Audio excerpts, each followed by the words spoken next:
Bueno, entonces vamos a empezar con el repaso que queremos hacer de lo del primer curso.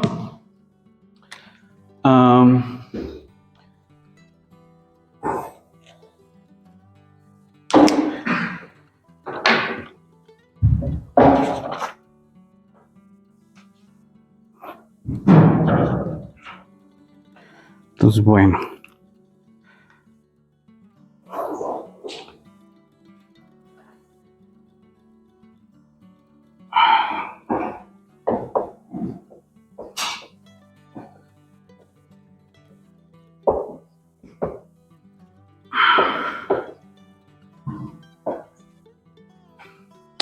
¿Qué de lo que se acuerdan, qué cosa es una ecuación diferencial?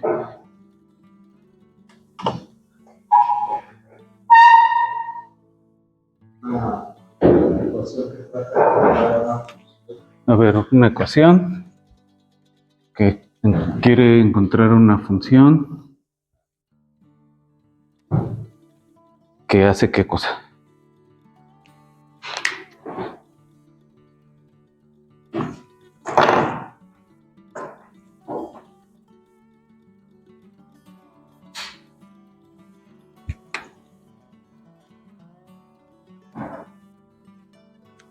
¿Para qué usamos las ecuaciones? Describimos comportamientos de qué cosas, usando qué cosas.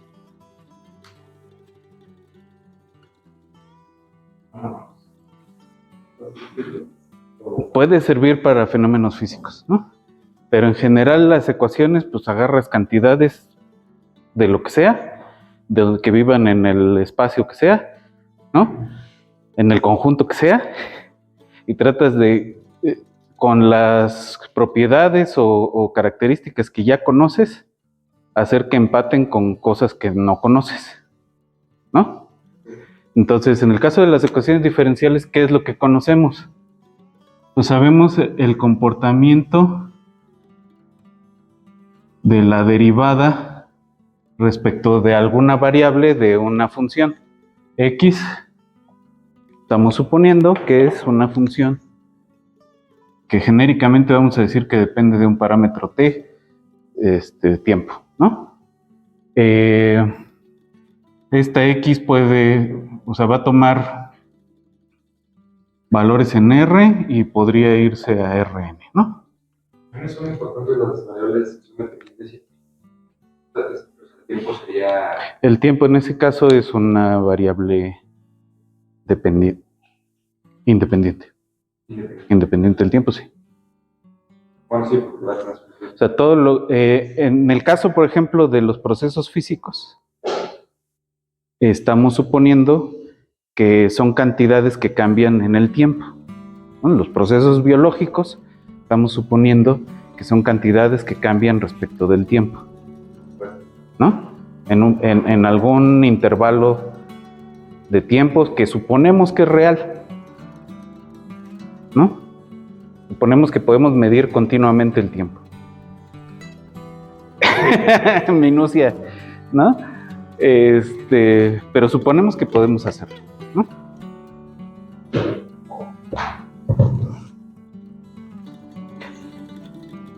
Y entonces, lo que vamos a hacer es una descripción no de la función, pero de cómo cambia esa función en el tiempo, ¿no?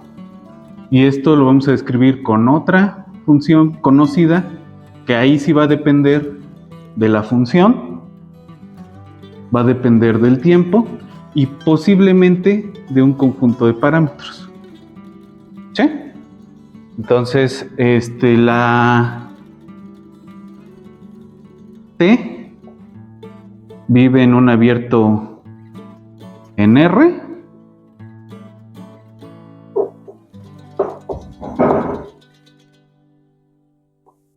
y la lambda vive en otro abierto de R a la K, ¿no? Podríamos tener K parámetros distintos, ¿no? B abierto.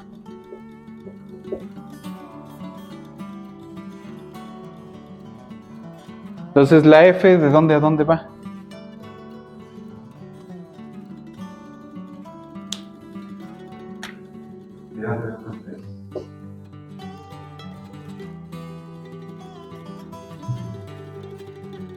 Toma cosas en la imagen de quién? De la X, ¿no? Entonces en Rn o algún abierto en Rn, ¿no? Cruz Q, cruz B, ¿no? Y se va a ir a dar de topes ¿hasta dónde?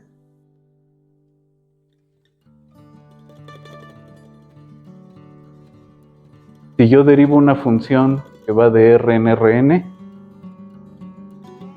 ¿eso de dónde a dónde va?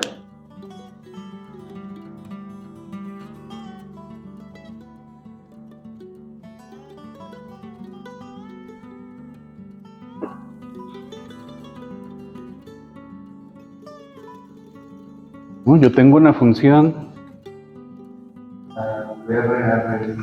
X que tiene componentes, X de t, tiene componentes x1 de t, xn de t. ¿La derivada dónde está? Pues tiene componentes x1 punto de t, xn punto de t, ¿no? Entonces esto va a dar algún abierto a algún lado en Rn, ¿no?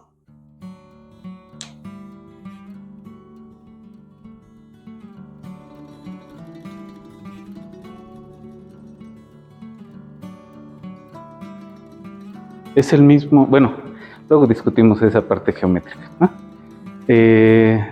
Porque, digo, uno puede pensar, bueno, están como en el mismo espacio, ¿no?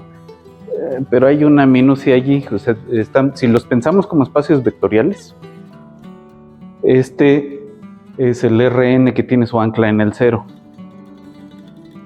pero este no, porque es la derivada de una función vectorial. Hola. ¿Ya sabes información? Sí. Entonces, tenemos esta cosa, ¿no? Entonces, ahí ya nos estamos adelantando un poco. Hay distintas formas de pensar qué es lo que nos está queriendo decir.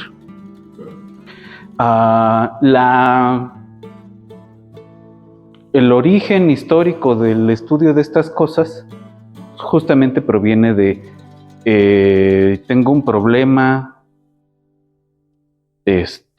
o tengo un fenómeno que yo estoy pensando que cambia en el tiempo. Yo no lo puedo explicar, pero de alguna manera sé explicar la dinámica, es decir, cómo está cambiando sus características en el tiempo. Es la forma más antigua y sencilla que hemos encontrado para modelar fenómenos, ¿no? Entonces,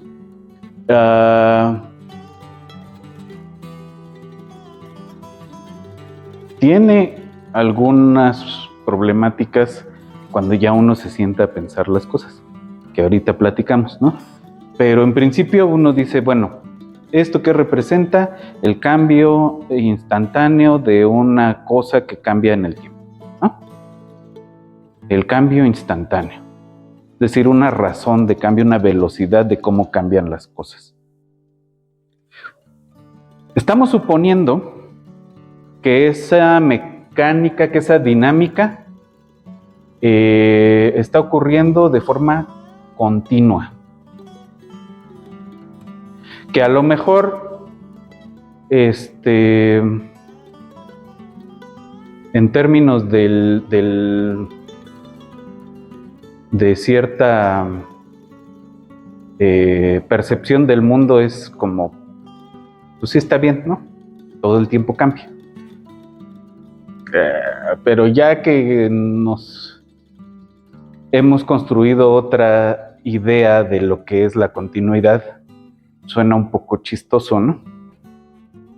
Es decir, yo puedo tomar el tiempo en que ocurren los eventos y dividirlo de manera infinita, de manera que toda sucesión de esos tiempos yo le puedo encontrar un tiempo entre cada dos medidas, ¿no?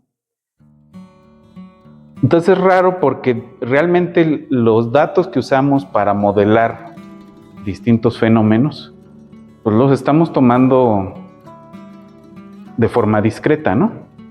Vamos, en algún momento medimos la temperatura de lo que sea, o la densidad de lo que sea, o el potencial eléctrico de lo que sea, o la cantidad de bichos que tenemos en un cultivo, o la cantidad de alumnos que hay en un sitio, la cantidad de dineros que tiene un negocio, ¿no? De población, ¿no? Y luego regresamos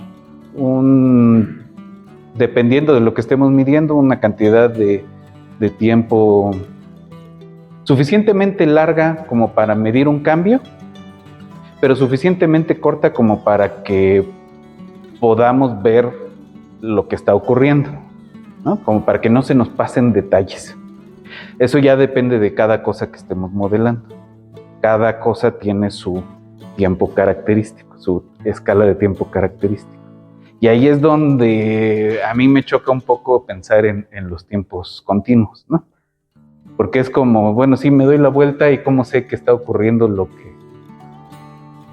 que supuestamente yo estoy pensando que sigue ocurriendo, ¿no? Y eso, digo, hay cosas donde no es tan relevante. O sea, yo sé que si dejo calentando un bote con agua, pues las moléculas se van a seguir moviendo aunque yo no las esté viendo. No me importa, es como el experimento de, bueno, y si se cae un árbol y nadie lo escucha, pues sí, claro que hace ruido, puedes dejar algo que mida la velocidad de las moléculas de aire y eso es ruido, ¿no? A nadie le importa si lo estás viendo o no. Pero cuando extendemos esto a cosas como cómo crece una población, ahí los tiempos son relevantes. Porque si nosotros decimos, bueno, una población crece de forma,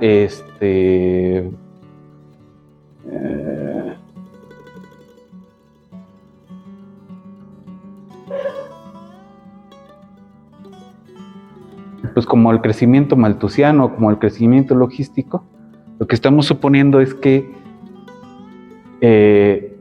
parece que la ecuación nos dice que el crecimiento es a tasa constante. Pero es que en ese caso particular lo que estamos diciendo es, bueno, pues yo no sé, pero voy a hacer como que no veo y voy a sacar un promedio. Y voy a suponer que mi fenómeno se comporta respecto del promedio como si fuera una normal, ¿no?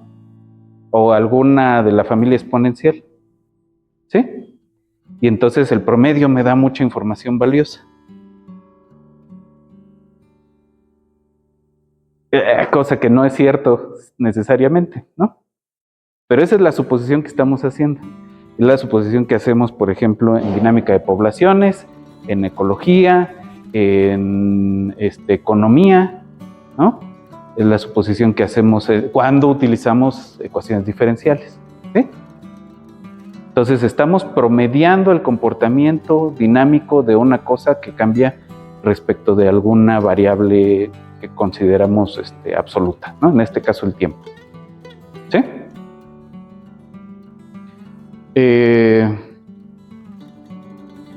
Entonces la primera cosa que podemos describir con esto es una dinámica continua.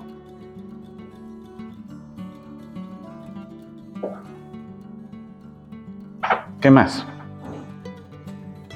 ¿Qué otra cosa nos dice? Porque ese es el uso más útil, ¿no? Que le ha resultado más útil a los científicos de las ecuaciones diferenciales, ¿no?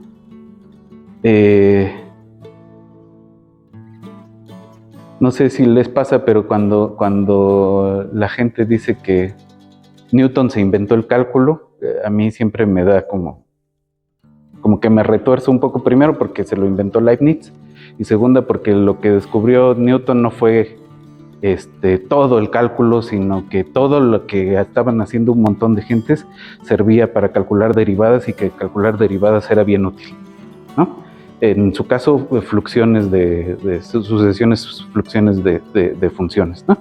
Que es como él le llamaba a estas madrolas. ¿Sí?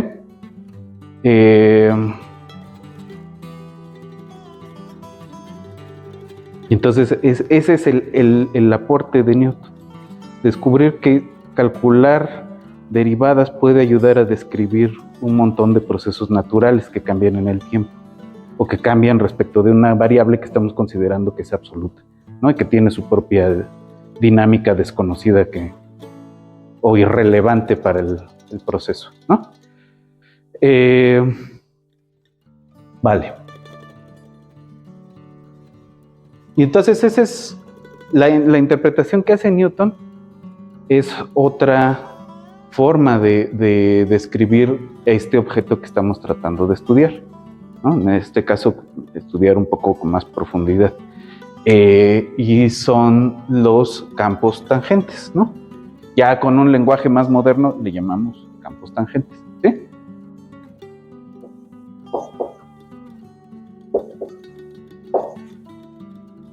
¿Cuál es el rollo de los campos tangentes? Pues supongamos que tenemos algún espacio y en ese espacio tenemos puntos, ¿no? En cada punto podemos definir un vector en un espacio asociado que es lineal y que es el que le llamamos el espacio tangente, ¿sí? En el caso de ordinarias de primer grado tenemos curvas, ¿no? En ese espacio, en cada punto, si ese objeto es suficientemente suave, ¿sí? Podemos en cada punto definir un espacio tangente en donde vive un vectorcito que es el vector tangente a la curva en ese punto, ¿sí? Esa debería ser el único concepto que se nos quede bien fijo en cálculo 3, pero nos distraemos demasiado probando que los abiertos y los cerrados se comportan de cierta manera bajo funciones continuas, ¿no? Entonces aprendemos demasiada topología y se nos olvida que el concepto fundamental de cálculo 1 y 3 es el de derivada, ¿no? Entonces, la interpretación geométrica moderna, y que no proviene de la época moderna, pues proviene de Newton, de los científicos naturales, de los filósofos naturales de la época de Newton, es que si yo puedo describir mi proceso como una curva continua, puedo encontrar esa curva si yo conozco cómo se comporta el campo de vectores tangentes, ¿sí? En geometría diferencial, eso se llama el teorema fundamental de la geometría de curvas, ¿sí? Yo puedo caracterizar de alguna manera, ¿no? Con lo que se llama el triedro de Serret-Frenet, puedo caracterizar el campo de vectores tangentes y de vectores normales. Y eso tiene una correspondencia unívoca con una función que determina a la curva, salvo algún punto por donde pase, ¿no? Que es exactamente lo que dice el primer resultado importante de ecuaciones diferenciales, pero visto desde el otro punto de vista. No visto desde el punto de vista de la curva, sino de el campo de vectores tangentes. El teorema de existencia y unicidad. ¿Alguien se acuerda qué dice el teorema de existencia y unicidad?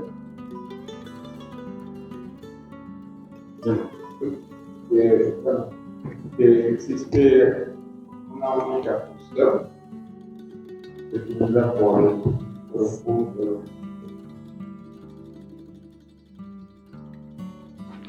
A ver, para el teorema de existencia y unicidad, ¿de qué vamos a partir? Está bien, vamos a irlo reconstruyendo entre todos, ¿no? Entonces yo, ¿qué es lo que tengo dado? Un problema de estos, ¿no? Y de momento nomás pongámosle f de x y t, ¿no? ¿Qué parámetros? No nos importa mucho, de momento. De momento. Ahorita vamos a ver que sí son relevantes. Entonces, y eso definido en algunos abiertos que son como los que había dejado acá, ¿no? Y conocemos un punto, ¿no? Ese punto corresponde con donde empezamos a medir la dinámica. ¿Sí? En el caso que estemos pensándolo como dinámica continua, o es un punto por donde pasa la solución, en el caso que estamos pensando de campos tangentes a una curva, ¿sí? O a una superficie o a una variedad, ¿sí? Ok. Y entonces, ¿qué es lo que dice? Existe. A ver, le voy a dejar por acá porque nos hace falta algunas cosas. Entonces, existe. ¿Quién?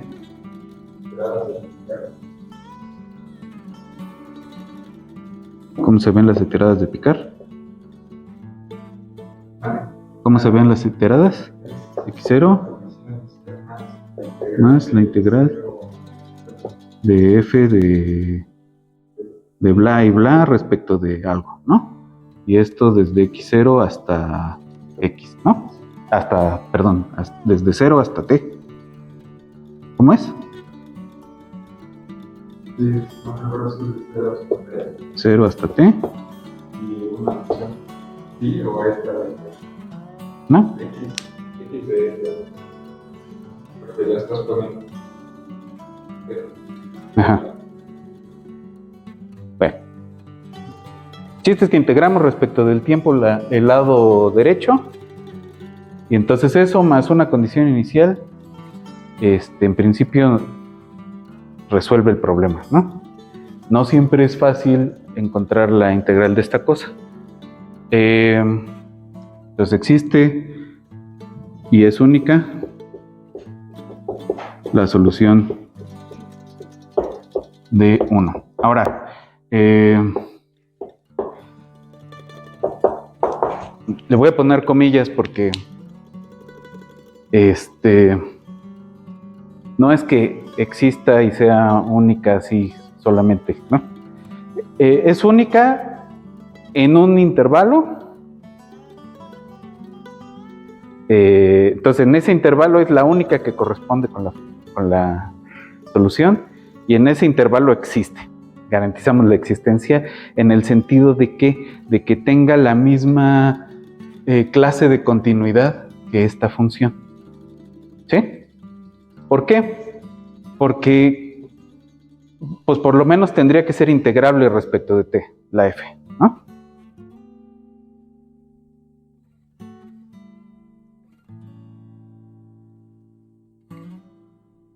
En los libros de texto, ¿cuál es la condición que le pide? A la f.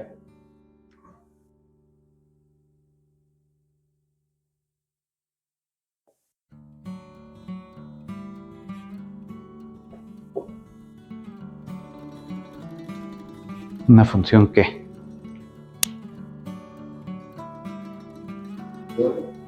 ¿Diferenciable? Bueno, sí, tendría que ser diferenciable porque le estamos sacando una derivada, ¿no? Al menos una vez diferenciable, pero nos basta diferenciable. Estamos integrando esta, ¿no? Entonces tendría que ser diferenciable y entonces esta tiene que ser continuamente diferenciable, esta de acá, ¿no? Entonces función continuamente diferenciable en donde le toque, ¿no? En donde sea razonable. Porque aquí no le pusimos. Aquí le voy a dejar un espacio porque esa condición la podemos sustituir por otra, ¿no? Pero sí, a primera aproximación siempre dicen, bueno, que sea C1 para los cuates, C1 donde le toque. Y tienes garantizada, existe en el intervalo, ¿no? Y es única en ese intervalo, ¿no? En ese intervalo podemos garantizar que existe y es única, ¿sí? Y se ve, está dada por una cosa que se ve parecida a esta, ¿no?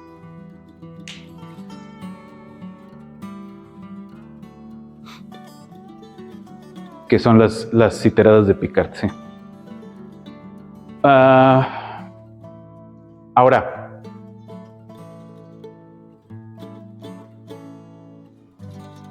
en la mayoría de los libros de texto básicos te avientan el enunciado, ¿no? Te hacen en el mejor de los casos te ponen un ejemplo donde no existe o donde no es única. Nunca vuelven a tocar ese tipo de ejemplos, pero bueno. En los otros casos dicen, pues, ¿cómo le haríamos para calcular esto? Y entonces te avientan esta cosa de aquí, ¿no? Dicen, intentemos con esto, ¿no? Hagamos como que podemos integrar y vamos viendo, ¿no? Y no te avisan que esas les llaman las iteradas de Picard ni nada. De hecho, este teorema es el primero que lo probó, aunque pues no tiene nada que ver con el estándar moderno, pues fue Picard, ¿no? Ahora,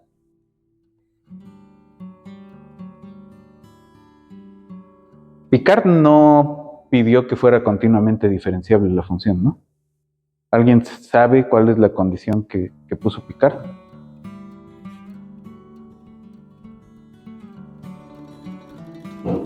Que es una condición menos fuerte que ser C1.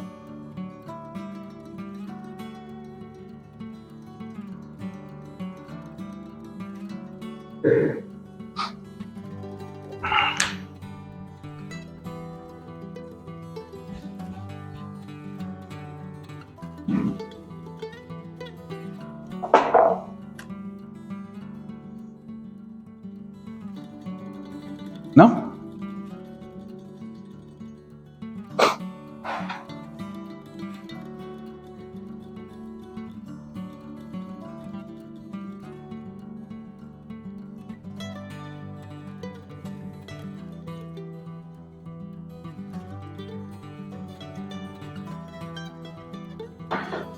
¿Alguien se acuerda cómo es que una función sea acotada? ¿Qué cálculo? Ajá.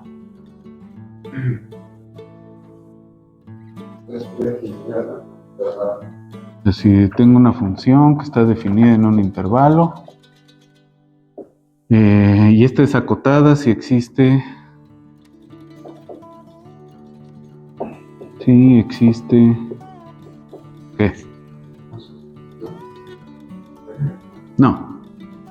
Esa es continua, ¿no?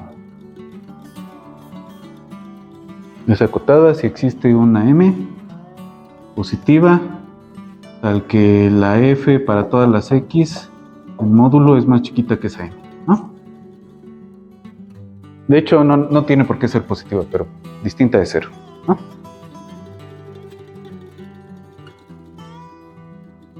Aquí lo puse con el módulo para que sí sea positivo, ¿sí?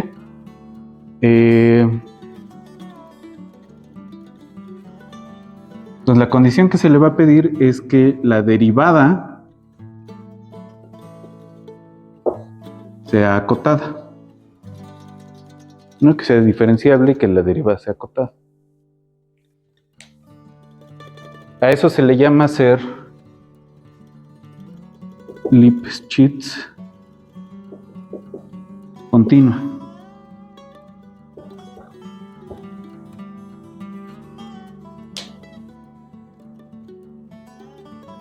¿Sí? O sea, y la idea de esto es, tú tienes la continuidad, esto es menos que ser Lipschitz y esto es menos que ser C1. ¿Sí? Entonces las funciones de clase C1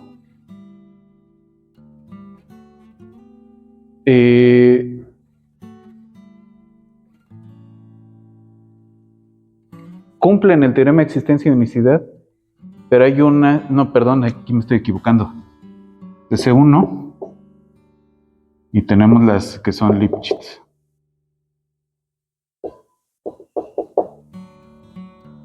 Y estas son continuas. Perdón, lo puse todo al revés, ¿no? Todas las Lipschitz son continuas y todas las C1 son Lipschitz, ¿sí? Pero hay unas Lipschitz que no son C1. Que podría ser un buen ejercicio buscar un contraejemplo de Lipschitz que no sean C1. Ajá, sí. Pero bueno, todavía no. Ese lo busco yo después. No es tan... Lipschitz que no se hace uno.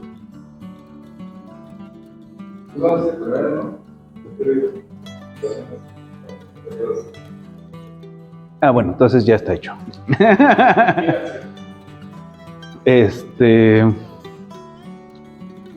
Ok. ¿Sí? Entonces, F, desde acá, ¿no?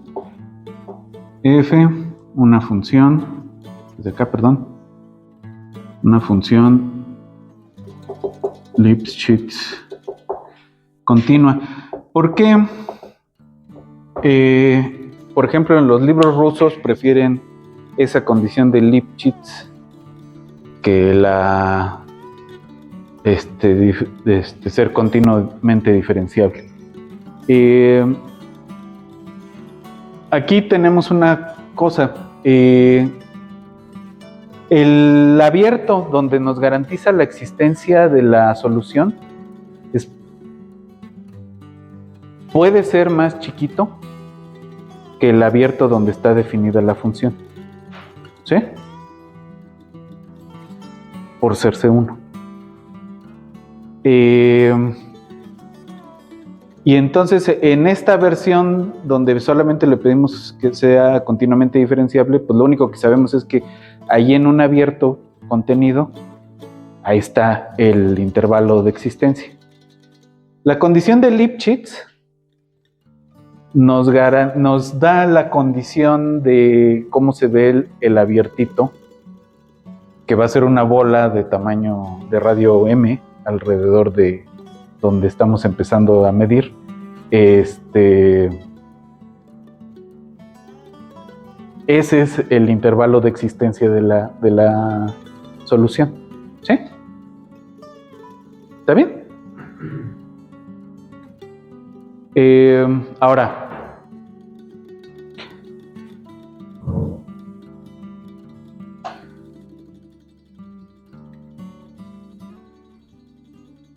otra de las cosas es que la solución pues, va a ser una curva suave. ¿Qué tan suave?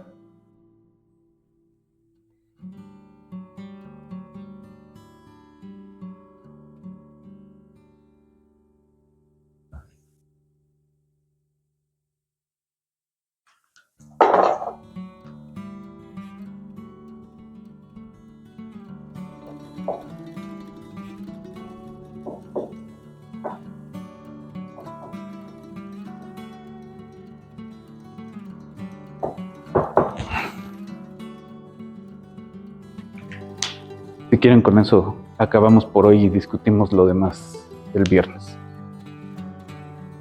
Pues por lo menos que garantice que la derivada de la función al menos tiene una derivada, ¿no? Al menos S1, cuando estamos pidiendo que la función sea C1, esta función, ¿no? Entonces, si nosotros pedimos que esta sea k veces continuamente diferenciable, entonces esto va a ser ck continuamente, ck diferenciable, ¿no? Entonces tiene que corresponder con la misma clase de la f. ¿Sí?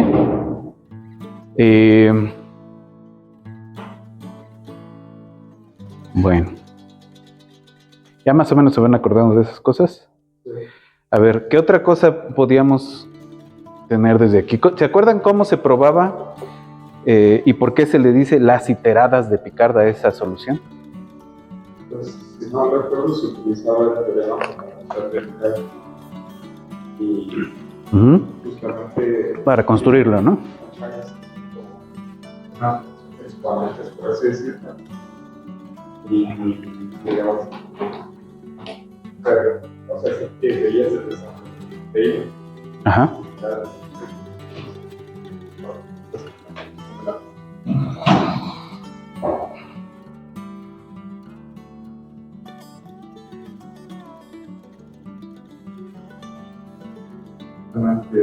Tomaba el valor inicial Ajá. y el siguiente era el valor. Ajá, ¿no? O sea, tomas el primero va a ser la condición inicial y luego le vas al que sigue, le vas a sumar hasta un pedacito y te sigues y te sigues y te sigues y en el límite pues te queda la integral, ¿no? ¿Sí? Entonces lo que estamos haciendo, si se fijan, es en un espacio, porque no nos interesa demasiado en qué punto, ¿no? A la hora que tomamos el límite ya toma sentido. Pero si se fijan, en el fondo lo que estamos haciendo es, pues imagínate que lo que estás es un espacio donde los puntos son funciones. Y yo te estoy dando un montón de funciones que en el límite se van a aproximar. ¿Sí? Estoy dando una sucesión en un espacio de funciones que en el límite se van a aproximar. ¿Cómo sabemos que una sucesión se aproxima a un punto? ¿Qué significa converger? Si se lo quieres explicar a tu primo que va en bachillerato, ¿qué significa convergencia? Y ya con eso acabamos.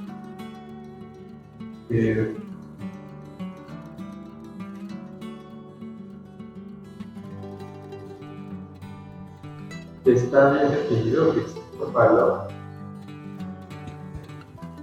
para